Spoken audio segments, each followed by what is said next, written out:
Ndugu zangu wapendwa katika Kristo, leo ni siku ya pekee kwetu sote tuliokusanyika hapa. Ni siku ya neema, furaha na shukrani kubwa kwa Mwenyezi Mungu tunapolitabaruku kanisa la Jimbo Kuu la Arusha, kanisa la Mtakatifu Teresa. Kwanza kabisa nianze kuwashukuru Baba Askofu Mkuu Isaac Amani pamoja na wachungaji wote, mapadre, waweka wakfu wa kike, wa kiume na waamini nyote ambao mmependa na mkanialika nije na tulitabaruku kanisa hili. Asanteni sana.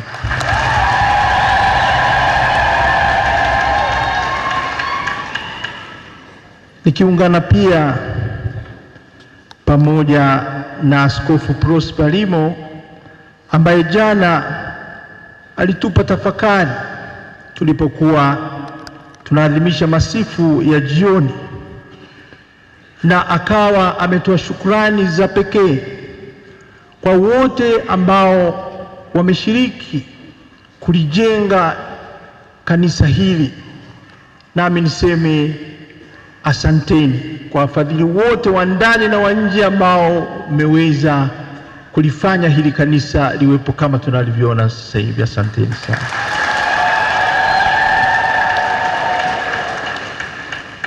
Hii ni nyumba ya Mungu. Ni mahali ambapo sisi kama wana kanisa na vizazi vijavyo vitakusanyika hapa kwa ajili ya maadhimisho mbalimbali.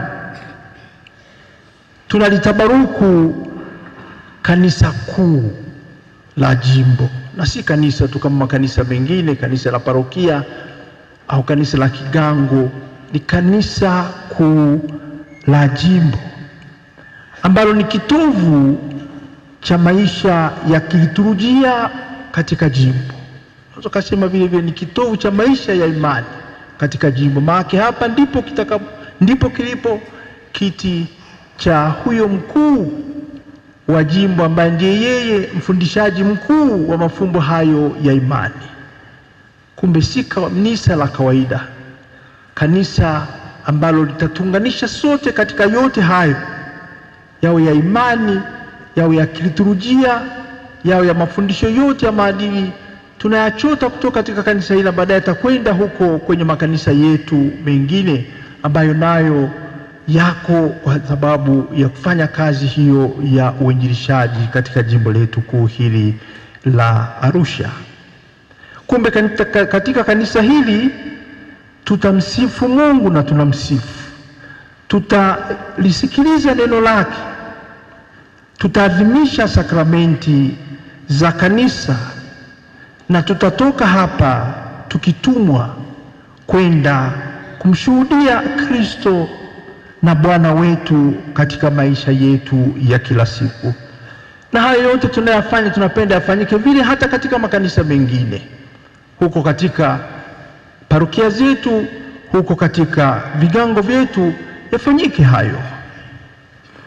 Kumbe katika sherehe hii tunaalikwa kwa namna pekee kuyatafakari hayo. Mimi napenda tuyatafakari mambo matatu tu, yatakuwa najirudia katika tafakari yangu hii ambayo nimeitayarisha katika ibada hii ya leo. La kwanza litakuwa ni hilo la umoja. Kanisa hili ni alama ya umoja. Alafu la pili, hayo maisha ya sakramenti, na la tatu ni hilo neno la Mungu, kulisikiliza. Kwanza ni hilo la pili, neno la Mungu; la tatu sakramenti; na la nne hilo la kutumwa sasa kama wamisionari ambao tutaenda kuifanya hiyo kazi tukiwa na nguvu hizo tulizozichota kutoka katika makanisa yetu haya.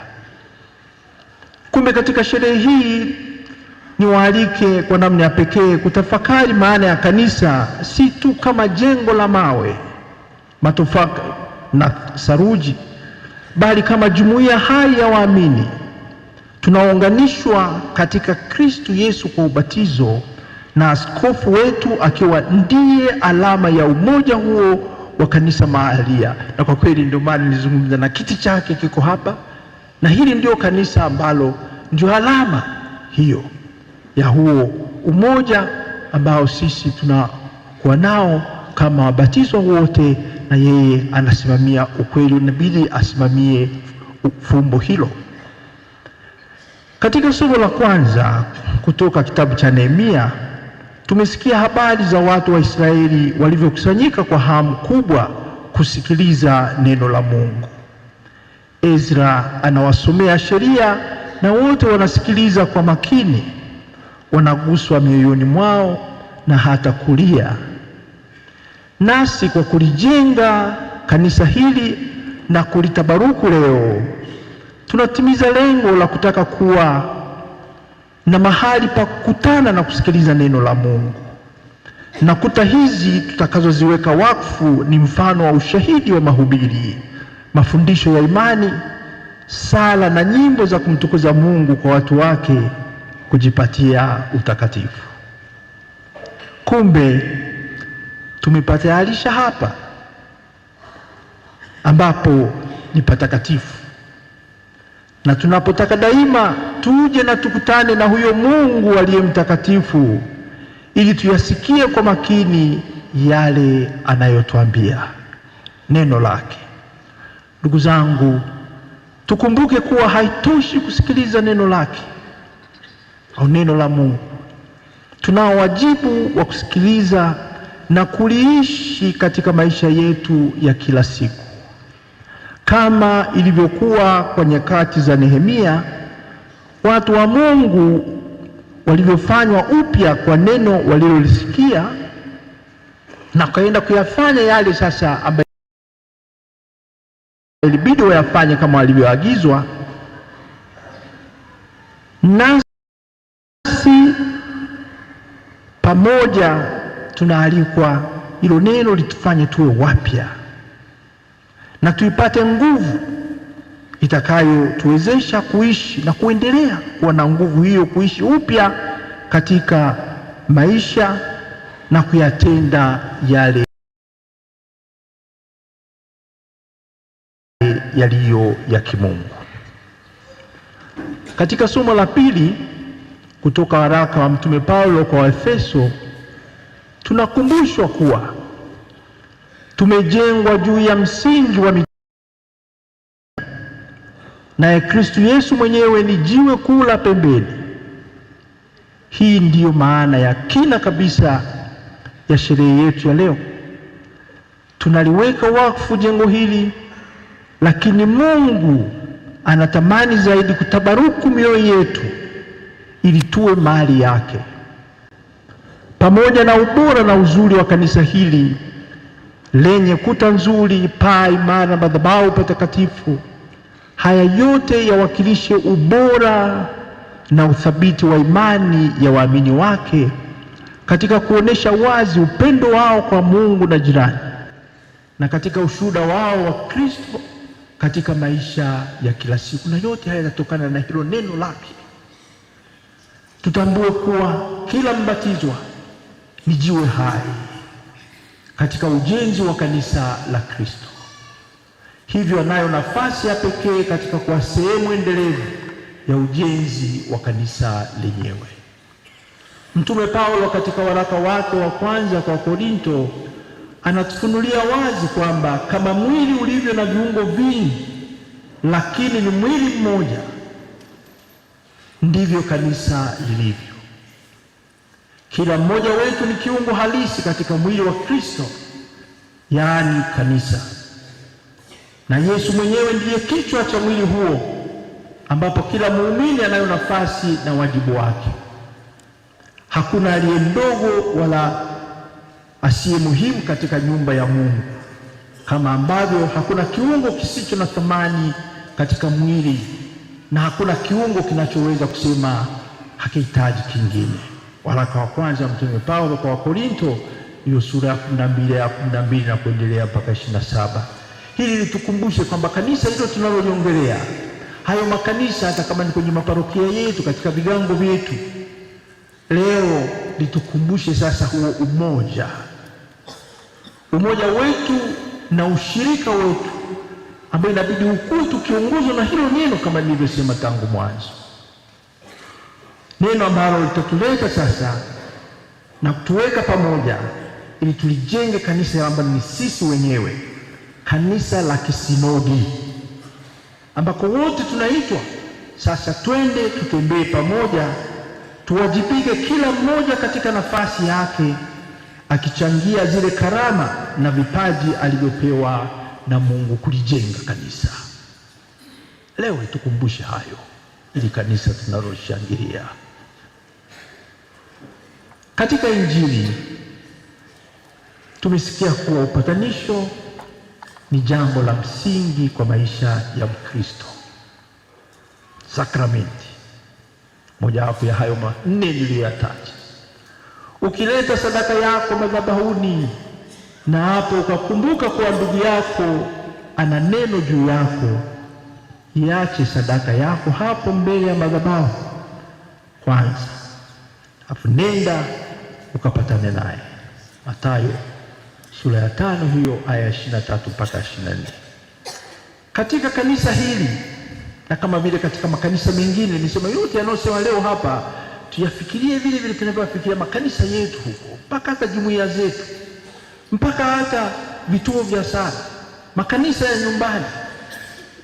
Wazazi, tuyafikirie yote hayo, kwamba tunataka yatusukume kuja kutuletea hilo sasa, ambayo nasema ni maisha hayo ya neema, maisha ya sakramenti. Kumbe katika kanisa hili tutafanya maadhimisho mbalimbali. Tumekumbushwa kuwa maadhimisho ya kweli lazima yawe kielelezo cha upendo wa kweli, msamaha. Kanisa hili lisiwe mahali tu pa sala, bali ni mahali pa kielelezo cha kutenda haki, msamaha, upatanisho na umoja kati ya watu wote. Na hayo tutayapata baada ya kuzipata hizo neema zitakazoshukia kwa nguvu ya hizo sakramenti ambazo zitakuwa zinaadhimishwa hapa, na kama vile zinavyokuwa zinaadhimishwa katika makanisa mengine. Kumbe wale wote watakaoingia na kutoka katika kanisa hili, tunapaswa daima sasa twende tukaenende, kama ni sakramenti ya kitubio, tukianza kwa vyote na ile sakramenti ya ubatizo, zozote zinazotuingiza katika maisha yetu ya Kristo, sakramenti ya Ekaristi, upatanisho, yote sakramenti ya kipaimani na kuja kutuimarisha kabisa, ili tuweze kubaki tumeungana na huyo Kristo katika kuyatenda sasa haya ambayo ndio tunatumwa tukayatenda.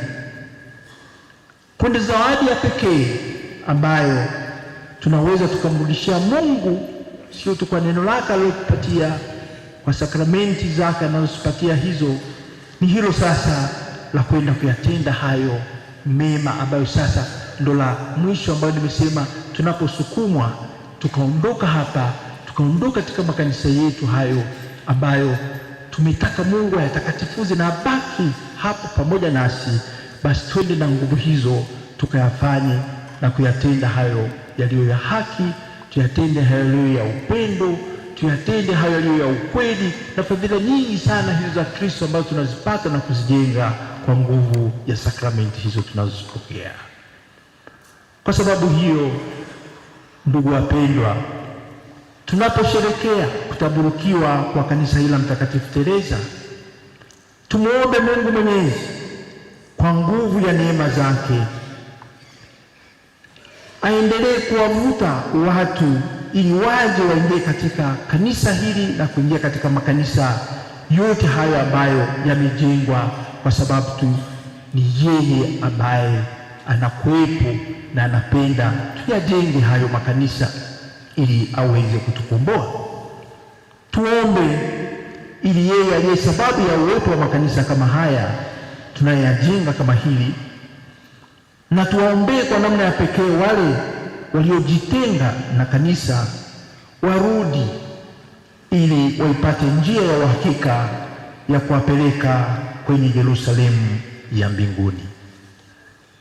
Tumwombe Mungu Mwenyezi alifanya kanisa hili kuwa si mahali tu pa kusikiliza neno lake, kama tulivyosema, pawe ni kielelezo cha uwepo wake katika kumkomboa mwanadamu katika ukamilifu wake wa ukombozi. Tunapaswa kutambua kuwa kwa ubatizo Mkristo aliyefanywa kuwa sehemu ya mwili wa Kristo na hekalu la Roho Mtakatifu, na kwa sababu hiyo kila mmoja akaitwa kuishi maisha ya utakatifu. Basi nasi tuombe Mwenyezi Mungu kupitia katika kanisa hili huo utakatifu uweze kuja na uje ukamilika baadaye utakapostahilishwa kuwa pamoja naye huko aliko mbinguni. Kwa maombezi ya Mtakatifu Teresa mtoto Yesu, yeye ambaye kanisa hili limewekwa chini ya ulinzi na usimamizi wake, yeye aliyetambua kwa utakatifu hupatikana kwa kufanya mambo madogo madogo kwa upendo mkubwa, nasi tujaliwe ujasiri wa kuwa wanyenyekevu na kutambua kuwa utakatifu unaweza kupatikana kwa kutenda mambo ya kawaida kabisa kwa upendo mkubwa katika maisha ya kila siku. Basi tuwe tayari kuwatumikia wengine kwa upendo na furaha. Mungu mwenyewe aliyetuita kwa neema yake atufanye sisi kuwa hekalu la huyu Roho Mtakatifu, tuwe chemchemi ya upendo na umoja kwa njia ya kanisa hili, hata makanisa mengine yote. Tuombe ili kila anayeingia katika nyumba hizi, nyumba za sala, nyumba za kuabudu, nyumba za kumtukuza Mwenyezi Mungu, apate kukutana na Kristo, apokee amani yake na atoke akiwa shahidi wa Injili katika familia na jamii yake na ulimwengu wote kwa ujumla. Amina.